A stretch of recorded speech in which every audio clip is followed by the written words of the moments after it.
Olá, boa tarde. Boa tarde. A gente vai começar o podcast de português sobre modernismo. Especialmente modernismo potiguar, com os poemas de Palmira Wanderley E Jorge Fernandes.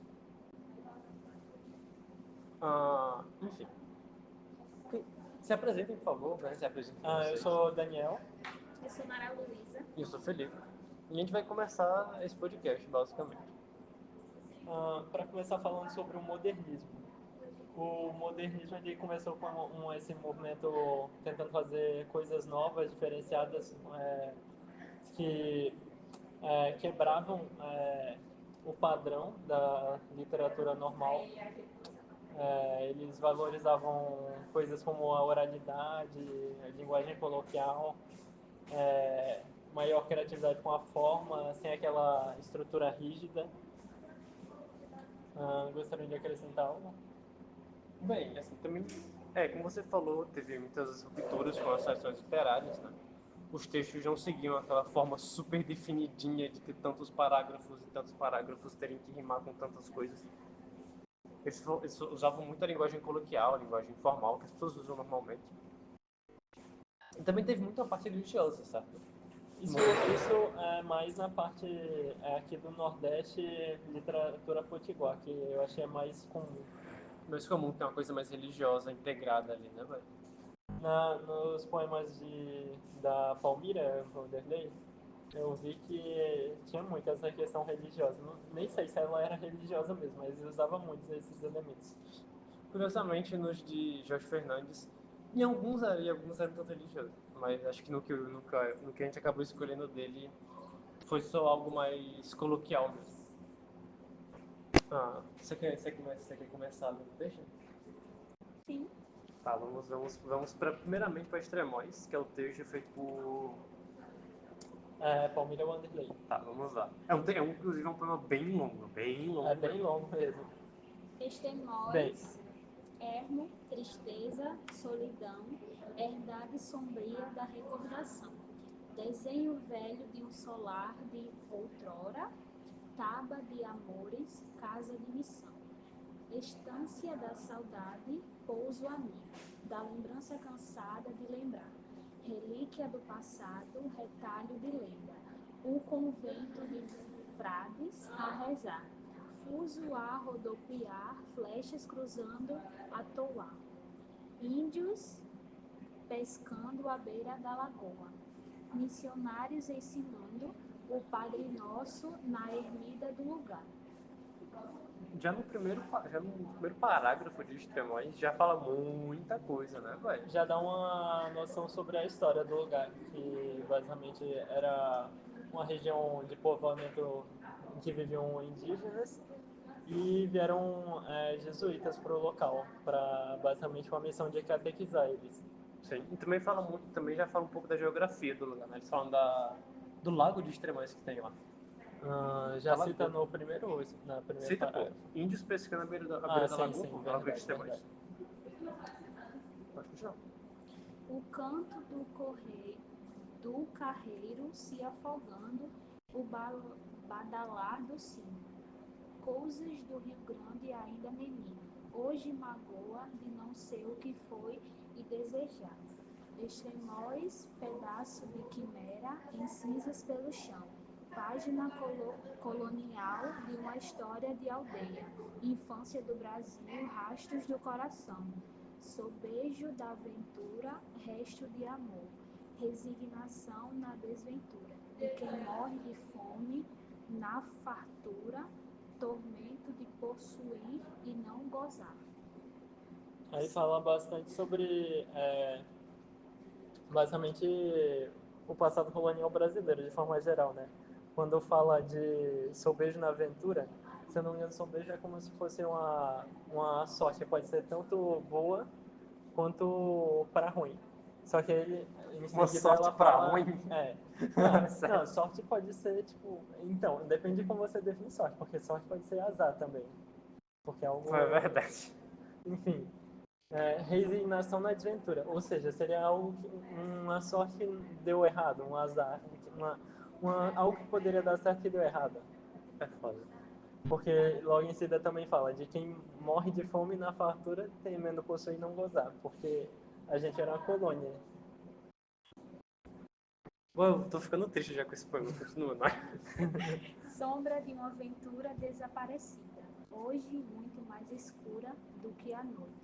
A mãe preta do dia, celeiro vazio de pão, lagoa da saudade, Ave Maria. Ruína muito antiga de um mosteiro, onde a alma se debruxa e medita, e recorda, evocando o profético perfil do jesuíta. Extremóis, solidão, silêncio, onde os pássaros fazem retiro e as árvores fazem oração. Sinal da cruz faz o tempo, penitência, contrição, extremóis, abandono, tristeza, cabaz, vazio de amor. Porque parque que já deu flor, desgosto de quem ama e vive só, vontade de ter dono, tendo sido Senhor, pena de quem faz dom. Novamente, muitos símbolos religiosos, temas de solidão, tristeza. Pô, o fato disso ser relacionado tudo a uma cidade é meio deprimente, de certa forma.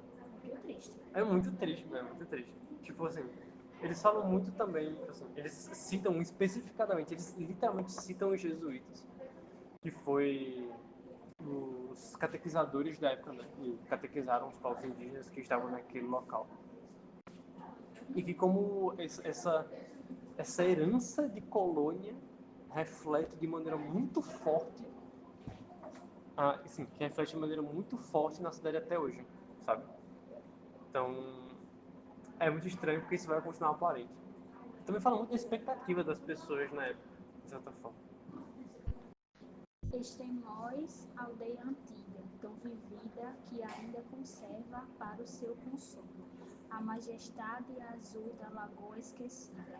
Contam que em suas águas ondulosas foi um dia o carreiro, conduzindo o seu carro, se afundou, e o sino que levava para a igreja no fundo da lagoa se afogou. Extremóis, tempo de fé.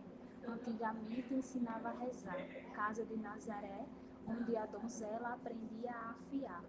Extremóis, lagoa azul, espalha o céu, mais clara do que a estrela da manhã. Quando dorme sonhando com o passado, eu penso que também sou sua irmã. História cheia de lenda que diz assim: o sino da meia-noite há de tocar toda a vida. Na onda sempre azul, da lagoa florida, e a voz muito arrastada do carreiro com seus bois afogados. Na aflição ecoará muito triste, enchendo a vila de recordação. Badalada do sino, oração e fervor. Coração, coração, és carreiro do amor. Extremóis já vivido, tristeza de um bem perdido. E a lenda continua. E quando a voz dolorosa do carreiro recomeça a boiar, num doloroso tom de soledade, parece que Extremóis chora escutando o doloroso aboio da saudade. Bem, Vocês têm mais alguma coisa a acrescentar? bem, esse foi o poema de Extremóis. É um poema bem longo para algo que, tipo assim, não é que ele repete, mas ele frisa muitas vezes durante o texto. No texto que tem comentando sobre a lenda, tem a história de Extremóis que fala sobre meio que a lenda do tesouro, né? E que as pessoas acreditavam que tinha um tesouro lá, só que nisso de acreditarem tanto, acabaram que destruindo a capela de São Miguel de lá. Só que no final não encontraram tesouro nenhum e hoje em dia a capela virou ruína. Foi Foi tombado, tombada né? em Foi tombado. 1990. E, bem, falando um pouco, né, sobre como Extremóis está hoje, aparentemente não está tão diferente. Você quer contar a história do porquê que a gente escolheu esse tema? Então, o motivo da gente ter escolhido Extremóis é porque eu, né, Felipe, tenho um amigo que morava em Extremóis, né? Morava tipo, há pouco tempo, há alguns meses. E assim, eu perguntava pra ele de como que é de Extremóis, e ele falou, boy, Deus abandonou Extremóis. Eu sei que é muito triste, talvez até meio dramático falar dessa forma, mas eu juro que ele literalmente descreveu isso pra mim. E tipo assim, e na época já era desse jeito, hoje parece não estar tão diferente. Isso fala muito da situação da cidade, como não foi muito boa, e como a herança que foi deixada para os Extremóis também não foi uma herança muito boa.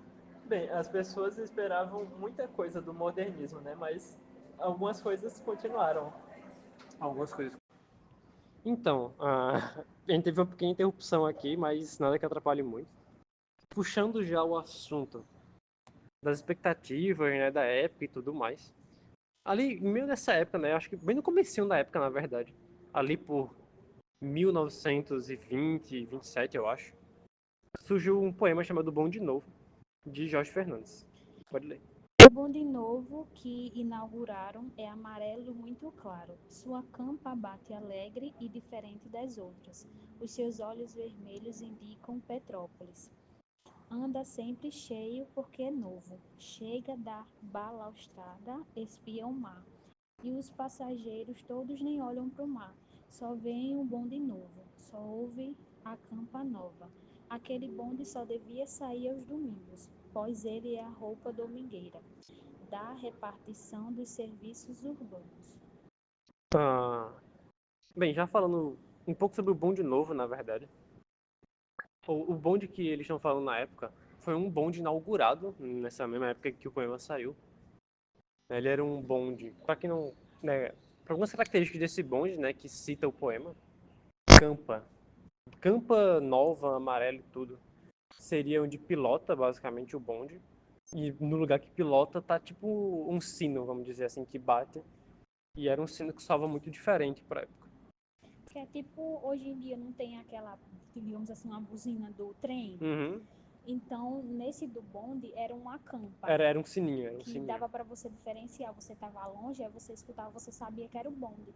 No texto fala que as pessoas não olhavam para o mar. Então, como aquele bonde era uma coisa nova, então as pessoas só queriam aquilo. Tipo, não, ele é novo, vamos ver como é. Então, sempre, e o bonde sempre enchia de gente. Uhum. Porque era uma coisa nova e todo mundo queria ver, todo mundo queria saber como é que usava. Inclusive, eles até citam no texto de tanto disso, eles citam Petrópolis, isso, Petrópolis, que é literalmente do ladinho da praia. É, É literalmente do lado da praia. por isso que no texto cita que tem o mar, só que normalmente as pessoas não veem. Então, quando o bonde ele passava, ele chegava num localzinho que era um pouco mais alto que dava para ver o mar. Só que as pessoas não ligavam para o mar porque estavam em uma coisa que era algo mais novo, que seria o bonde novo. E isso, esse super interesse que as pessoas tinham pelo novo, né? Reflete muito sobre uma das características do modernismo, principalmente do modernismo da época aqui na região potiguar, que é a expectativa, super expectativa para o futuro, vamos dizer assim. As pessoas tinham expectativa muito melhor naquela época do que a gente tem hoje. Exatamente.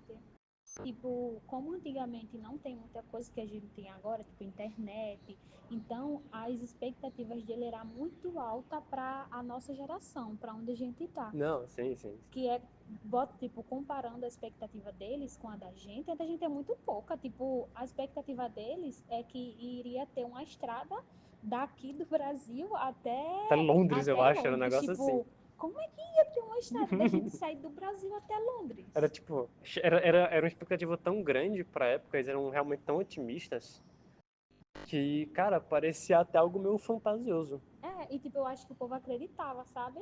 Porque como não tinha muita coisa, então a expectativa deles era muito alta. Tão alta que eles chegavam a acreditar que realmente, no momento de hoje, a gente iria ter uma estrada que iria até Londres.